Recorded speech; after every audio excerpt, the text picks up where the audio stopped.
వచ్చారా? వ్యక్తికి మాత్రమే జరిగే విషయాలు. పరిశుద్ధాత్ముడు వ్యక్త శక్తి అనే ఆ పదంలో మనం ఉన్నాము. వ్యక్తి చేసే పనులు ఆయన చేస్తాడు, గతంలో మనం చూసాం. ఇప్పుడు వ్యక్తికి మాత్రమే జరిగే విషయాలు ఏంటంటే ఒక 5 విషయాలు పెట్టాము. ఒకటి, వ్యక్తిని మాత్రమే దుఃఖపరచగలం. యెషయా గ్రంథం 63:10. అలాగే ఎఫెసీ పత్రిక 4:30. వ్యక్తిని మాత్రమే దుఃఖపరచగలం. యెషయా 63:10, ఎఫెసీ 4:30. రెండవదిగా వ్యక్తిని మాత్రమే దూషించగలం. మత్తయి సువార్త 12:31 మనం చూస్తాం అన్నమాట.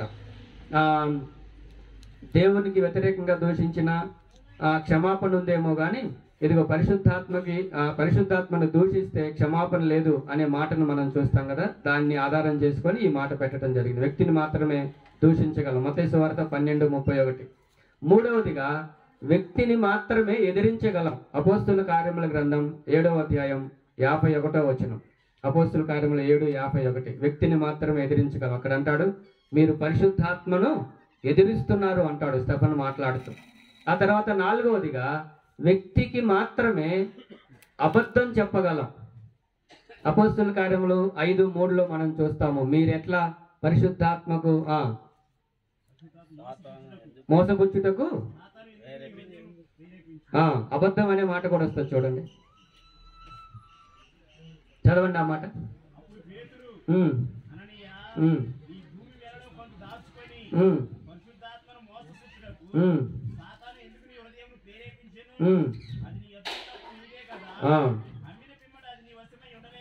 ఓకే,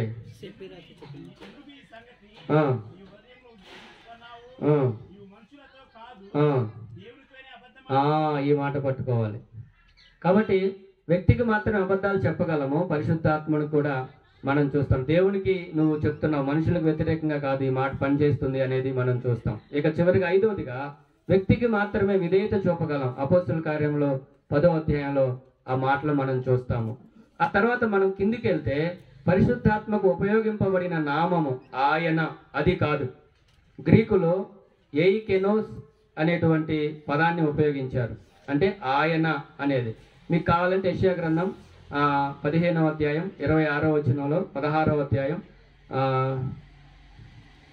13, 14 వచనాల్లో దానికి సంబంధించిన వివరాలని మనం చూస్తాం. మీరు రాసుకుంటే మరలా నెక్స్ట్కి వెళ్తాం. రాసుకున్నారు అందరూ? ఓకే, నెక్స్ట్ పరిశుద్ధాత్మ దైవత్వం. ఆయన గురించి మనం చాలా చెప్పుకోవచ్చు. ఒక 3 మాటలే నేను సిద్ధం చేసుకున్నాను. అనంతుడు అనేది మనం చూస్తూ ఉన్నప్పుడు మొట్టమొదటిగా ఆయన కాలంలో అనంతుడు. హెబ్రీ పత్రిక 9వ అధ్యాయం 14వ వచనంలో మనం చూస్తే ఆయన కాలంలో అనంతుడు, కాలాతీతుడు అని చెప్పొచ్చు. ఇది దైవ లక్షణం. దేవుడొక్కడే నిత్యుడు. ఆయన టైంలో లేకపోతే ఏమంటారు, ఒక కాలానికి ఆయన పరిమితమై ఉండేవాడు కాదనమాట. రెండవదిగా ఆయన జ్ఞానములో అనంతుడు. ఆయన సర్వజ్ఞాని. కొరింథీయులకు రాసిన మొదటి పత్రిక 2వ అధ్యాయం 10వ వచనం 12వ వచనం వరకు మనం చూస్తే ఉంటుంది. భూత వర్తమాన భవిష్యత్ కాలాలను సంపూర్ణంగా ఎరిగినవాడు, సర్వజ్ఞాని. ఒక మాట చదువుతారా? రోమాపత్రిక 11:33. రోమాపత్రిక 11:33.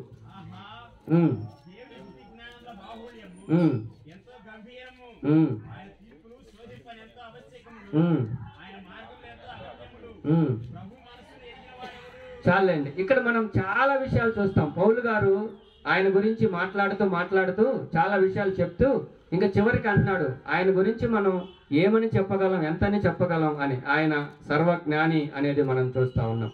రెండవదిగా మనం జ్ఞాపకం చేసుకుంటే ఆయన పరిశుద్ధుడు. ఆయన పేరే పరిశుద్ధాత్మ. ఇక్కడ పరిశుద్ధతలో 2 రకాలు ఉన్నాయి. ఇది మనం కొంచెం ఆలోచన చేయాలి. పరిశుద్ధతలో 2 రకాలు ఉన్నాయి. ఒకటి సాటి లేని పరిశుద్ధత. అంటే ఆయనను పోలిన వారు ఎవరూ లేరు అనేది దీని అర్థం. దీన్ని ఏమంటారంటే మహోన్నత పరిశుద్ధత అంటారు.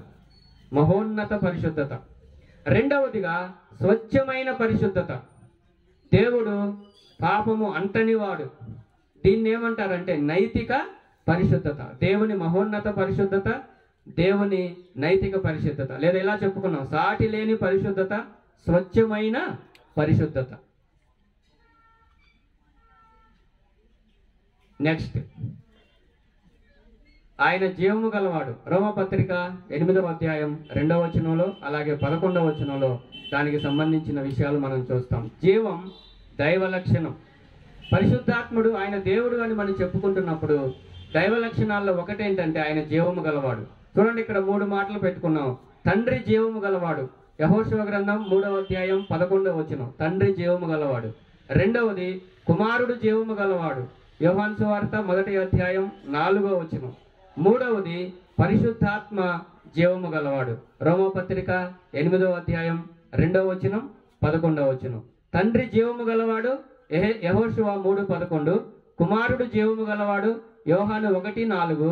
పరిశుద్ధాత్ముడు జీవము గలవాడు రోమపత్రిక 8:2-11 వచనాలు. నేను ఇలా వెళ్ళటానికి కారణం ఏంటంటే ఇక్కడున్న మీ అందరికీ తెలుసు, దాంట్లో విశ్వాసులకు చెప్పినట్లుగా ప్రతి చోట నిలబడి వివరించాలని అనుకోవట్లేదు. జస్ట్ అవుట్లైన్సే ఇక్కడ ఉంటాయి. అవసరమైతే ఎక్కడైనా అప్లికేషన్గా మనం ఆగుతాం. ఆ తర్వాత ఆయన సత్యవంతుడు. యోహాను సువార్త 14వ అధ్యాయం 16వ వచనంలో మనం చూస్తాం. ఆయన సత్యవంతుడు, ఆయన మహిమాస్వరూపి. ఆయన గురించి రాయబడిన మాటలు పరిశుద్ధాత్మ దేవుని గురించి. పేతురు రాసిన మొదటి పత్రిక 4వ అధ్యాయం 14వ వచనం.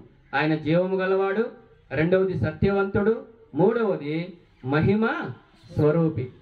నెక్స్ట్, పరిశుద్ధాత్మ దైవిక కార్యాలను గురించి మనం కొంచెం ఆలోచన చేస్తే దేవుడు మాత్రమే చేయగలిగిన కార్యాలు పరిశుద్ధాత్ముడు చేశాడు. నేను ఇక్కడ త్రిత్వాన్ని గురించి ఏమీ రావట్లేదు, ఎందుకంటే ఆల్రెడీ ప్రేమానందం గారు లాస్ట్ 2 ఫెలోషిప్ మీటింగ్స్లో త్రిత్వాన్ని గురించి చెప్పారు కనుక నేను అటువైపు వెళ్లకుండా ఇక్కడ మాత్రమే నిలబడి ముందుకెళ్తున్నాను. దేవుడు మాత్రమే చేయగలిగినటువంటి కార్యాలు పరిశుద్ధాత్ముడు చేశాడు. తండ్రి, కుమార, పరిశుద్ధాత్మ. నేను మరణాతాలో జ్ఞాపకం చేసినట్లుగా కొంతమంది బోధలు బయట ఎలా ఉన్నాయంటే దేవుడు అంటే తండ్రి అయిన దేవుడేమో పెద్దవాడు, రెండో ఆయన కొంచెం ఆయన కంటే చిన్న ఆయన యేసు ప్రభు, ఆయన కంటే చిన్న ఆయన పరిశుద్ధాత్ముడు. తండ్రికి 2 కుమారులు ఉన్నారు, యేసు ప్రభువును పరిశుద్ధాత్ముడు అని ఒక మహాజ్ఞానిగా చెప్పుకుంటున్న ఆయన ఆ సిద్ధాంతాన్ని ప్రతిపాదించాడు. కాబట్టి మనం ఎప్పటికీ మర్చిపోకూడని విషయం ఏంటంటే దైవత్వంలో ముగ్గురు సమానం. దే ఆర్ ఈక్వల్ అనమాట. ఎవరు ముందు కాదు, ఎవరు వెనక్ కాదు, ఎవరు ఎక్కువ కాదు, ఎవరు తక్కువ కాదు, ముగ్గురు సమానమే దైవత్వంలో. అలాగైతే దేవుడు మాత్రమే చేయగలిగిన కార్యాలు పరిశుద్ధాత్ముడు చేశాడు అన్నప్పుడు ఒకటి సృష్టిని చేశాడు. సృష్టిలో తండ్రి పాత్ర ఉంది, కుమారుని పాత్ర ఉంది, పరిశుద్ధాత్మ దేవుని పాత్ర ఉంది. ఆదికాండం 1వ అధ్యాయం 1-2 వచనాలు. అలాగే యోబు గ్రంథం 33వ అధ్యాయం 1వ వచనంలో ఆయన చేసిన కార్యాల్లో సృష్టిని చేశాడు నెంబర్ 1. రెండవదిగా మనం జ్ఞాపకం చేసుకుంటే లేఖనాలను రాయించాడు లేదా అనుగ్రహించాడు అని చెప్పుకోవచ్చు మనం. పేతురు రాసిన మొదటి పత్రిక 1వ అధ్యాయం 20వ వచనం ప్రకారం, అలాగే పౌలు తిమోతికి రాసిన 2వ పత్రిక 3వ అధ్యాయం 16-17 వచనాల ప్రకారం లేఖనాలను అనుగ్రహించాడు లేదా రాయించాడు. దాని గురించి ధ్యానం చేస్తున్నప్పుడు నాకు చాలా ఆశ్చర్యం వేసింది. అందుకని ఇలా రాశాను. పాపి అయిన మానవుని ద్వారా పరిశుద్ధ వాక్యాన్ని దేవుడు రాయించాడు. అంటే పాపి అయిన మానవుని పిలిచి అతన్ని పరిశుద్ధపరిచి అతని ద్వారా ఇదిగో పరిశుద్ధ వాక్యాన్ని రాయించాడు. ఆ కార్యాన్ని పరిశుద్ధాత్ముడే చేశాడు. మూడవదిగా మనిషిని తిరిగి జన్మింపజేసే విషయంలో పరిశుద్ధాత్ముని యొక్క పాత్ర అత్యంత ప్రాముఖ్యమైంది. యోహాను సువార్త 3వ అధ్యాయం 5వ వచనంలో ఈ మాటలు మనం చూస్తాం. యేసు ప్రభు వారు నికోదేముతో మాట్లాడుతున్నప్పుడు ఈ విషయాలన్నీ ఆయన తెలియజేసినట్లుగా మనం చూస్తాం. తీతు పత్రిక 3వ అధ్యాయం 5వ వచనంలో కూడా ఈ విషయాలను మనం జ్ఞాపకం చేసుకోగలం. పరిశుద్ధాత్మని యొక్క దైవిక కార్యాల్లో 4వది ఏంటంటే పునరుత్థానం. ప్రభువైన యేసుక్రీస్తుని కూడా ఆయనే లేపాడు, ఆత్మ ద్వారానే లేపబడ్డాడు. రేపు మనల్ని కూడా పునరుత్థానులుగా చేసేది ఆత్మదేవుడే అని లేఖనాల్లో మనం చూస్తాం. రోమపత్రిక 3వ అధ్యాయం 11వ వచనం ప్రకారం. నెక్స్ట్ వెళ్దాం, చూడండి. పాత నిబంధనలో పరిశుద్ధాత్మని యొక్క పాత్ర ఎలా ఉందో కొంచెం మనం ఆలోచన చేద్దాం. అందరూ వింటున్నారా? హలో, ఎక్కడో అక్కడ ఉన్నారా? కొంచెం ఇక్కడైతే ఉన్నారా? నీ పాటికి నువ్వు చెప్పుకో అన్నట్టున్నారా? ఎక్కడెక్కడో ఉన్నారు, చాలా దూరం అయిపోయింది. మరి కొంచెం ఆలోచన చేద్దాం. పాత నిబంధనలో పరిశుద్ధాత్మని యొక్క పాత్రను గురించి మనం ఆలోచిస్తూ ఉన్నప్పుడు క్రొత్త నిబంధనలో పరిశుద్ధాత్మ అని ఇంచుమించుగా 90 సార్లు రాయబడింది. పాత నిబంధనలో కేవలం పరిశుద్ధాత్మ అనే పదం ఆయన కార్యాలు మనకు కనబడతాయి, కానీ పరిశుద్ధాత్మ అనే పదం మాత్రం 3 సార్లే రాసుంది. ఒకటి యెషయా గ్రంథం 63:10లో ఒకసారి ఉంటుంది, రెండవది యెషయా గ్రంథం 63:12లో రెండోసారి ఉంటుంది, మూడవది కీర్తనల గ్రంథం 51:12లో ఇంకోసారి ఉంటుంది. 3 సార్లు మాత్రమే పరిశుద్ధాత్మని పేరు పాత నిబంధనలో ప్రస్తావించబడింది, కానీ ఆయన కార్యాలు మాత్రం కనబడతా ఉన్నాయి. సరే, పాత నిబంధనలో ఆయన చేసిన కార్యాలు మనం చూస్తా ఉన్నప్పుడు ఒకటి సృష్టించుట, ఆల్రెడీ మనం చెప్పుకున్నాం. అయితే ఈ సృష్టించుటలో 3 మాటలు ఇక్కడ రాయబడ్డాయి. ఒకటి విశ్వమంతటిని సృష్టించుటలో ఆయన పాత్ర, ఆదికాండం 1వ అధ్యాయం 2వ వచనం. అలాగే కీర్తనల గ్రంథం 33వ అధ్యాయం 6వ వచనం. సృష్టినంతటిని సృష్టించుటలో ఆయన పాత్ర, ఆదికాండం 1:2, కీర్తనల గ్రంథం 33:6. రెండవదిగా మానవ సృష్టిలో పరిశుద్ధాత్మ పాత్ర, ఆదికాండం 2వ అధ్యాయం 26, 27 వచనాలు చదివితే మన పోలిక చొప్పున మనము నరుణ్ణి చేద్దాము అని మాట్లాడుకుంటున్నప్పుడు ఆ త్రిత్వంలో పరిశుద్ధాత్ముడు కూడా ఉన్నాడు. అలాగే యోబు గ్రంథం 33:4లో కూడా మానవ సృష్టిలో పరిశుద్ధాత్మని పాత్రను గురించి మనం చూస్తాం. మూడవదిగా సృష్టిని నిర్వహించేవాడు కూడా పరిశుద్ధాత్మని యొక్క పాత్ర అందులో ఉంది అని కీర్తన గ్రంథం 104 మొదటి నుంచి 30 చరణాలు మీరు చదువుకోగలిగితే అందులో వివరంగా ఆ విషయాలన్నీ ఉన్నాయి. ఆ తర్వాత మనం జ్ఞాపకం చేసుకుంటే పాత నిబంధనలో పరిశుద్ధాత్మని పాత్రలో రెండవది ప్రత్యక్షతను అనుగ్రహించేవాడు. మానవుడు తనంతట తాను దేవుణ్ణి తెలుసుకోలేడు. దేవుడు తను తాను బయలుపరుచుకుంటే తప్ప ఆయనే బయలుపరుచుకోవాలి. ప్రత్యక్షతను హీబ్రూలో ఏమంటారంటే గాలా అనే పదంతో ఉపయోగించారు. గాలా అంటే తెరతీయుట. పరిశుద్ధాత్ముడు ప్రత్యక్షతనిస్తే తప్ప విషయాలు మనకి అర్థం కావు. ఆ తర్వాత మనం జ్ఞాపకం చేసుకుంటే దైవ ప్రత్యక్షతలు రెండు రకాలు. ఒకటి సాధారణ ప్రత్యక్షత అని మనం చూస్తాం, అది సృష్టిలో.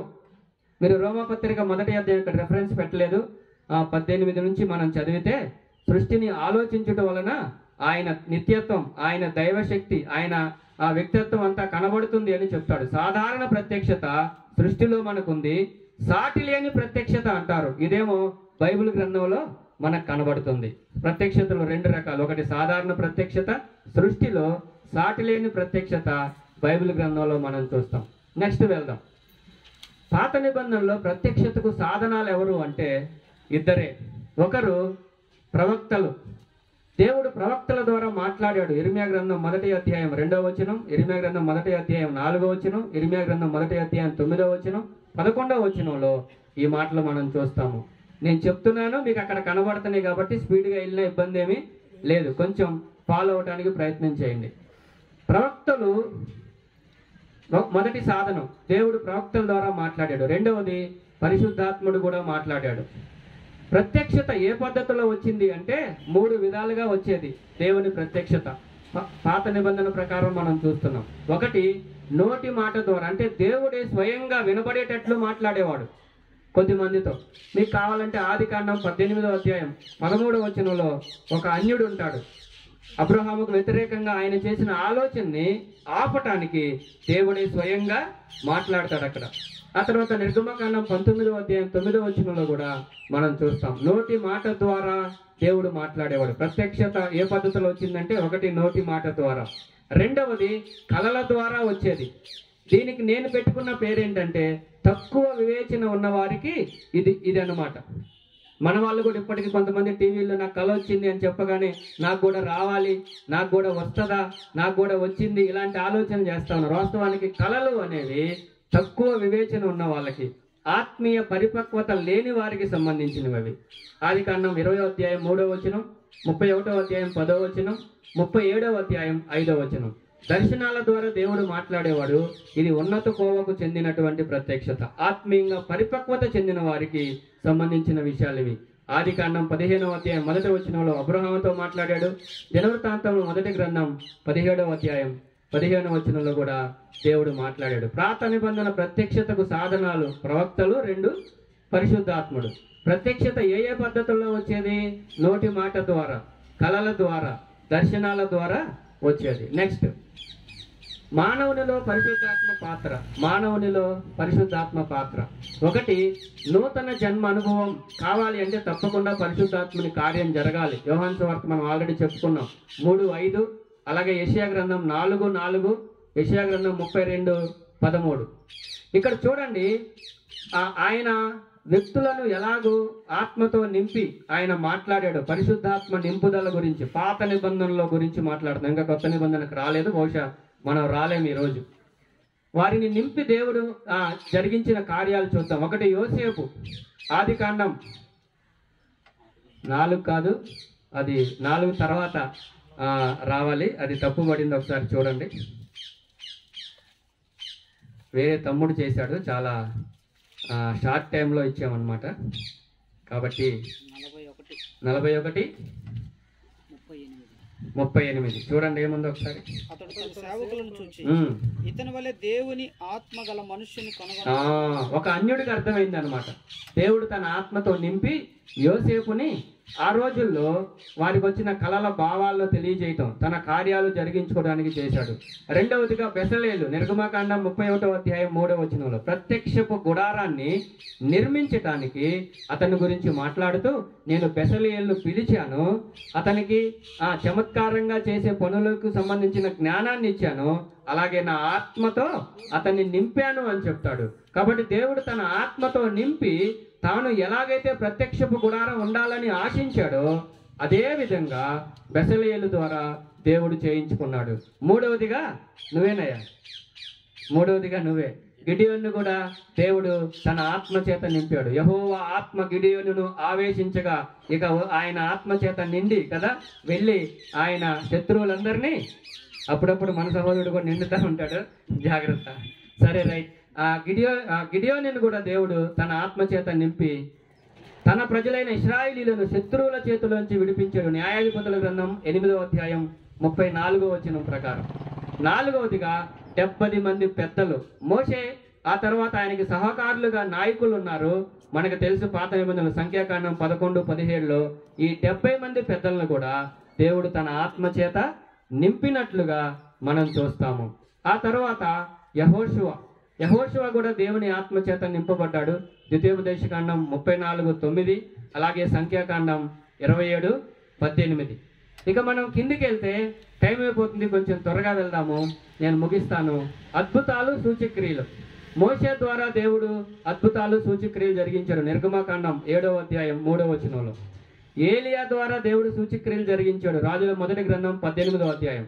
ఎలీషా ద్వారా దేవుడు సూచక్రియలు జరిగించాడు. రాజుల 2వ గ్రంథం 2:15 దేవుడు అద్భుతాలు జరిగించాడు పాత నిబంధనలో ఆయన తన బిడ్డల్ని ఉపయోగించుకొని. నెక్స్ట్ స్లైడ్కి వెళ్దాం. ఇది చెప్పమంటారా, ఇంకా ఆపేసుకుందామా?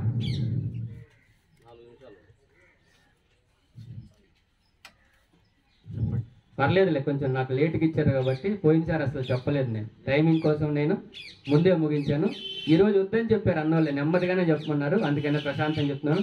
ఒక్క పూటే కాబట్టి 1:30కి ప్లాన్ వేసాము, కొంచెం 10-15 నిమిషాలు ఎక్స్ట్రా అయినా పర్లేదు. పరిశుద్ధాత్మ యొక్క పరిచర్య యేసుక్రీస్తు జీవితంలో ఎలా ఉందో ఇదొక్కటి చూసి ఈ రోజుకి మనం ముగించుకుందాం. క్రీస్తు జననం మనందరికీ తెలుసు కదా. ఆల్రెడీ పోయిన నెలంతా, అంటే మనం ఎప్పుడూ చెబుతానే ఉంటాం, కానీ కొంతమంది ప్రత్యేకంగా అప్పుడే మనం కూడా దాన్ని ఉపయోగించుకొని అనేక స్థలాల్లో సువార్త కూడికలు పెట్టాం. యేసుక్రీస్తు వారు ఎలా వచ్చాడు అంటే పరిశుద్ధాత్మ ద్వారా ఆమె గర్భాన్ని ధరించింది అని మత్తయి సువార్త 1:20, లూకా 1:35, అపోస్తల కార్యాలు 1:8 కూడా వాడబడిన అదే పదాన్ని మనం చూస్తాం. ప్రియులారా, పరిశుద్ధాత్మ ద్వారా గర్భము ధరించెను అనే పదాన్ని మనం చూస్తాం. ఆయన జననంలో పరిశుద్ధాత్మని యొక్క పాత్ర ఉంది. ఆ తర్వాత యేసుక్రీస్తు ప్రభువారు పరిచర్యను ప్రారంభించిన తర్వాత మానవునిగా వచ్చాడు. మనందరం చాలా జాగ్రత్తగా గుర్తుపెట్టుకోవాల్సింది, తెలియదని కాదు, మీ అందరికీ తెలుసు, గుర్తుపెట్టుకోవాల్సింది. బయట వాళ్ళు మనల్ని ఇరికించటానికి ఆయన మానవత్వాన్ని చూపించి ఆయన దేవుడైతే ఇలా ఏంటి అని క్వశ్చన్ చేస్తూ ఉంటారు. కాబట్టి ఆయన మానవత్వాన్ని, దైవత్వాన్ని, 2 కోణాలని మనం సమపాలలో చూడాలి. మానవునిగా వచ్చిన ప్రభు తన జీవిత కాలం అంతా పరిశుద్ధాత్మపై ఆధారపడి పరిచర్య చేశాడు. చాలా విచారకరమైన విషయం ఏంటంటే పరిశుద్ధాత్మ అనే పదం బయట వాళ్ళకేమో ఊత పదం అయిపోయింది, మనకేమో అసలు మనకేదో భూత పదం లాగా ఉంది. ఒకవేళ ఎవరన్నా పరిశుద్ధాత్మని గురించి ఒక ప్రసంగం చేశారనుకోండి, నువ్వు పెంతుకొస్తాడు అని అడుగుతున్నారు. అంటే వాళ్ళకి సంబంధించిన ఆయన ఆలోచన చేద్దాం. కాబట్టి యేసుక్రీస్తు ప్రభువారు ఆయన దేవుడై ఉండి కూడా మనిషిగా వచ్చి మనకు మాదిరి చూపించడానికి తన జీవిత కాలం అంతా పరిశుద్ధాత్మని పైనే ఆధారపడి ఆయన పరిచర్య చేశాడు. ఎవరైతే దేవుని ఆత్మ మీద ఆధారపడి దేవుని ఆత్మకు అప్పగించుకొని దేవుని ఆత్మ ప్రేరేపణలో పరిచర్య చేస్తారో ఆ పరిచర్య మాత్రమే కట్టబడుతుంది. మనం ఇందాక చదువుకున్నాం కదా, అడ్డగిస్తాడు అనే దగ్గర. వాస్తవానికి అపోస్తలులు ఆసియా అంతా తిరిగి సువార్త ప్రకటించాలనుకున్నారు. పరిశుద్ధాత్ముడు ఏం చేశాడు? అడ్డగించాడు. బితూనియాకి వెళ్దాం అనుకున్నారు. యేసు యొక్క ఆత్మ మమ్మల్ని వెళ్ళనీయలేదు. ఎలా అర్థమైంది వాళ్ళకి? నిజంగానే ఆయన ఒక మనిషిలాగా వచ్చి ఆపాడా? లేదు లేదు. అంటే పరిశుద్ధాత్మని యొక్క నడిపింపులో వాళ్ళు ఉన్నారు. ఆయన మీద ఆధారపడి వాళ్ళు కొనసాగుతూ ఉన్నారు. నేను ఇలా చెప్తున్నందుకు నన్ను మన్నించండి. ఇక్కడున్న మనలో చాలా మంది మీ శరీరాన్ని అనుసరించి పరిచర్య చేస్తున్నాం. మన పరిచర్యకి పరిశుద్ధాత్ముడు కాదు ప్రేరణ, ఆయన కాదు నడిపిస్తుంది, ఎవరో వ్యక్తులు ఏదో మనం ఆధారం చేసుకొని ముందుకెళ్తున్నాం. అందుకనే మన పరిచర్య ఫలించట్లేదు. అపోస్తలుడైన పౌలు ఎక్కడికెళ్ళిన ఆత్మలు రక్షించబడ్డాయి, సంఘాలు కట్టబడ్డాయి. కారణం ఏంటయ్యా అంటే పరిశుద్ధాత్మను అనుసరించి పరిచర్యలో ప్రభువే ఆధారపడ్డాడు. ఒకటి, శోధించబడినప్పుడు, మత్తయి సువార్త 4వ అధ్యాయం 1వ వచనం. శోధించబడినప్పుడు ఆయన పరిశుద్ధాత్మని మీద ఆధారపడ్డాడు. రెండవది, పరిచర్యలో ఆయన శక్తి పొందటానికి పరిశుద్ధాత్మ మీద ఆధారపడ్డాడు. లూకా సువార్త 4:14, మత్తయి సువార్త 12వ అధ్యాయం 15వ వచనం ప్రకారం పరిచర్యలో శక్తి కోసం. మన పరిచర్య ఎలా ఉండాలంటే శక్తివంతంగా ఉండాలి. కానీ ఈ రోజున మనం పరిచర్య చేస్తున్నాం కానీ ఏమి అంత ప్రభావం లేదు. నేను ఎప్పుడు అనుకుంటా ఉంటాను, సందర్భం వచ్చినప్పుడు జ్ఞాపకం చేస్తాను. పేతురు ఒక్కడు ప్రసంగం చేస్తే 3,000 మంది రక్షించబడ్డారు ఒక్క ప్రసంగానికి. ఆ తర్వాత 5,000 మంది రక్షించబడ్డారు. మనం 3,000 ప్రసంగాలు చేసిన ఒక్కళ్ళు కూడా మారట్లేదు, శక్తి లేదు. కాబట్టి మనం ఆయన మీద ఆధారపడాలి. మూడవదిగా, దయ్యాలను వెళ్ళగొట్టుటలో కూడా ఆ సందర్భంలో కూడా ఆయన పరిశుద్ధాత్మ మీదే ఆధారపడ్డాడు. మత్తయి సువార్త 12వ అధ్యాయం 28వ వచనం ప్రకారం. నాలుగవదిగా, స్వస్థత జరిగించుటలో కూడా ఆయన పరిశుద్ధాత్మ మీదే ఆధారపడి ఆయన పరిచర్యలో ఇవన్నీ. అపోస్తలుల కార్యముల గ్రంథం 10వ అధ్యాయం 38వ వచనం. నెక్స్ట్, యేసు పరిశుద్ధాత్మ అభిషేకం పొందుట. లూకా సువార్త 4:18, అపోస్తలుల కార్యముల గ్రంథం 4:27, యెషయా గ్రంథం 61:1, హెబ్రీ పత్రిక 1:9. ఇక్కడ రాసింది, ఇంకా మళ్ళీ చెప్పట్లేదు, మీరు చూసుకోండి దానికి సంబంధించి. ఎందుకు అనేది మనం చూస్తే, అభిషేకం యేసుని మెస్సయ్యగా, రాజుగా, అధికారిగా నిర్ణయించింది. మనందరికీ తెలుసు క్రీస్తు అంటే అభిషిక్తుడు అని. తండ్రి ఒక ప్రత్యేకమైన పని కోసం, ప్రపంచ మానవాళి యొక్క పాపం యొక్క పరిహారం కోసం ఆయన అభిషేకించి పంపించాడు. కాబట్టి యేసు క్రీస్తుని పరిశుద్ధాత్ముడు అభిషేకించాడు. యేసు పరిశుద్ధాత్మ అభిషేకం పొందుట అనే ఇందులో అభిషేకం ఆయన్ని మెస్సయ్యగా, రాజుగా, అధికారిగా నిర్ణయించింది. రెండవది, ఈ అభిషేకం బహిరంగ పరిచర్యకు ఆయన్ని పరిచయం చేసింది. ఇదిగో పరిశుద్ధాత్మ ఆయన బాప్తిజం తీసుకున్నప్పుడు పావురం వల్ల ఆయన మీదకి వచ్చి ఈయన నా ప్రియకుమారుడు అని చెప్పాడు కదా, ఆ వచనం పెట్టలేదు. అపోస్తలుల కార్యములు 10:38 కూడా దీనికి లింక్ అవుతుంది, సింక్ అవుతుంది. చూడండి, బహిరంగ పరిచర్యకు ఆయన్ని పరిచయం చేసింది, ఇతను పరిచర్య చేస్తాడని. ఆ తర్వాత మూడవదిగా, అభిషేకం, పరిశుద్ధాత్మ అభిషేకం బహిరంగ పరిచర్యకు ఆయనను బలపరిచింది. బహిరంగ పరిచర్యకు ఆయనను బలపరిచింది. లూకా సువార్త 4వ అధ్యాయం 18వ వచనం. అభిషేకం అనే దగ్గర వచ్చినప్పుడు దాని గురించి నేను నిలబడి మాట్లాడతాను. నాలుగవదిగా, యేసు దైవత్వాన్ని రుజువు చేసింది అభిషేకం. మత్తయి సువార్త 3వ అధ్యాయం 17వ వచనం. ఆయన్ని మెస్సయ్యగా, రాజుగా, అధికారిగా నిర్ణయించింది. బహిరంగ పరిచర్యకు పరిచయం చేసింది. బహిరంగ పరిచర్యకు బలపరిచింది. యేసు దేవత్వాన్ని రుజువు చేసింది. చర్చిలో ఉన్నాయి క్యాలెండర్, ఓపెన్ చేసాం ఆల్రెడీ లోపల. ఓకే, ఆ తర్వాత చూడండి, యేసుక్రీస్తు యొక్క మరణంలో పరిశుద్ధాత్మని పాత్ర హెబ్రీ పత్రిక 9:14, యెషయా గ్రంథం 53:12లో మనం చూస్తాం. ఆయన పునరుద్ధానంలో కూడా పరిశుద్ధాత్మని పాత్ర. ఇందాక మనం రోమపత్రిక 3వ అధ్యాయం 2వ వచనం పెట్టుకున్నాం కదా, అక్కడ అది సూట్ అవుతుంది. పరిశుద్ధాత్మ క్రీస్తును మృతుల్లో నుండి లేపాడు. రోమాపత్రిక 1వ అధ్యాయం 2 నుంచి 7 వచనాలు. రోమాపత్రిక 3వ అధ్యాయం 1వ వచనం. ఆత్మ విషయం బ్రతికింపబడి అనే మాటను మనం అక్కడ చూస్తాం. కాబట్టి యేసు క్రీస్తుని పరిశుద్ధాత్మను మృతుల్లోంచి లేపాడు. పేతురు రాసిన 1వ పత్రిక 3వ అధ్యాయం 18వ వచనం కూడా మనం చూస్తాం. నెక్స్ట్, సో ప్రస్తుత కాలమందు పరిశుద్ధాత్మ పరిచర్య, భవిష్యత్తు, ఇదేం లేదు, జస్ట్ అలా చెప్పేసి నేను క్లోజ్ చేస్తాను. సంఘకాలంలో పరిశుద్ధాత్మ పరిచర్య 2 రకాలుగా ఉంది. ఒకటి, లోకంలో ఆయన పనిచేస్తున్నాడు, పాపిని ఒప్పింపజేస్తాడు. యోహాను సువార్త 15:8. పరిశుద్ధాత్ముడు కార్యం చేయకుండా ఏ వ్యక్తి కూడా రక్షణ పొందటం సాధ్యం కాదు. కాబట్టి లోకంలో ఆయన పరిచర్య 2 రకాలుగా ఉంది. రెండవది, ఆయన సంఘంలో కూడా పరిచర్య చేస్తున్నాడు. ఆ పాయింట్ మిస్ అయినట్టుంది కదా. సంఘంలో కూడా ఆయన పరిచర్య చేస్తున్నాడు. భ్రష్టత్వాన్ని అడ్డగిస్తున్నాడు. ఇంకా లోకానికి సంబంధించింది. ఒకటి, లోకంలో ఆయన ఏం చేస్తున్నాడు అంటే పాపాన్ని ఒప్పింపజేస్తున్నాడు. రెండవది, భ్రష్టత్వాన్ని అడ్డగిస్తున్నాడు. ఒకవేళ ఆయనే లేకపోతే ఇంకా భ్రష్టత్వం ఎక్కువైపోయింది.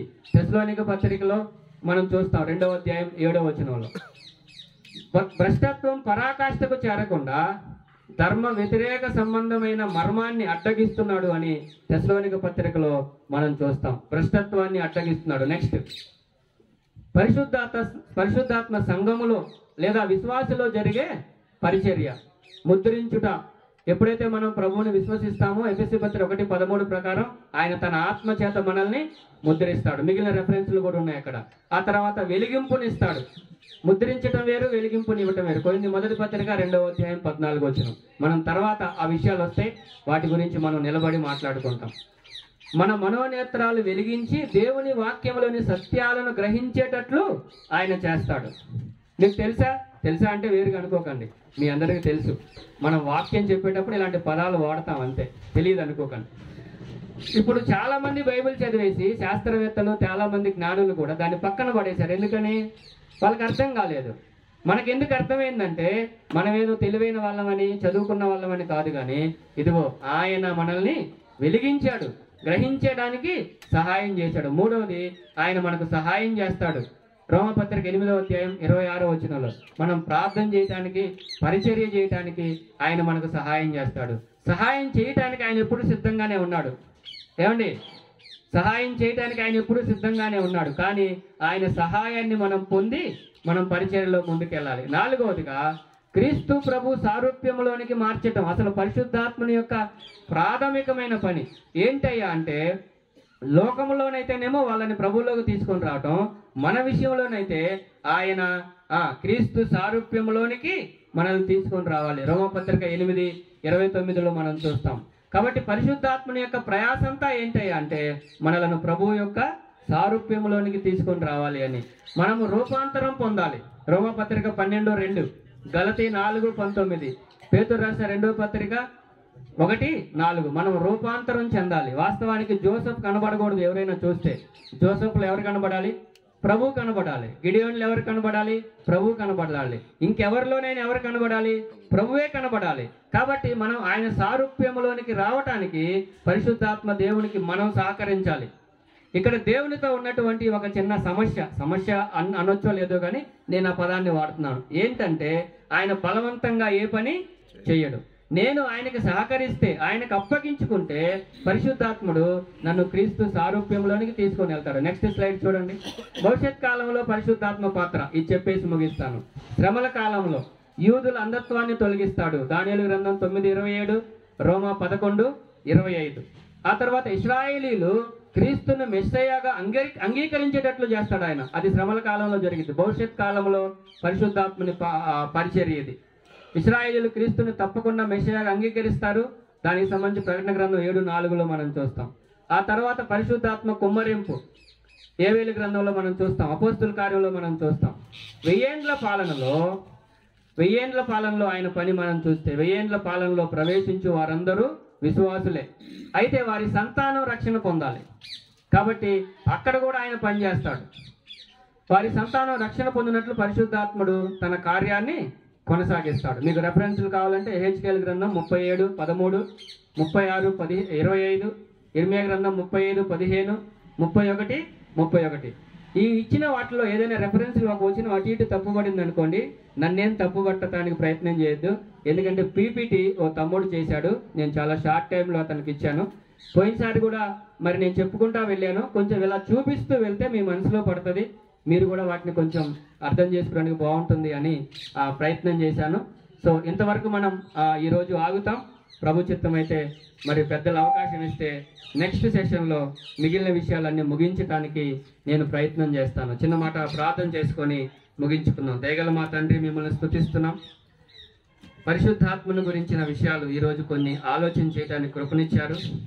ఈ మాటలు నాయన మేమందరం అర్థం చేసుకొని అలా జీవించి మిమ్మల్ని మహింపరచడానికి కృపనిమ్మని, ముందున్న సమయాన్ని మాకు దీవెనకరంగా మార్చమని యేసుక్రీస్తు ప్రభు వారి శ్రేష్టమైన నామంలో ప్రార్థించుచున్నాము తండ్రి. ఆమేన్. మంచిది. అందరికీ వందనాలు. Thank you brother. చక్కని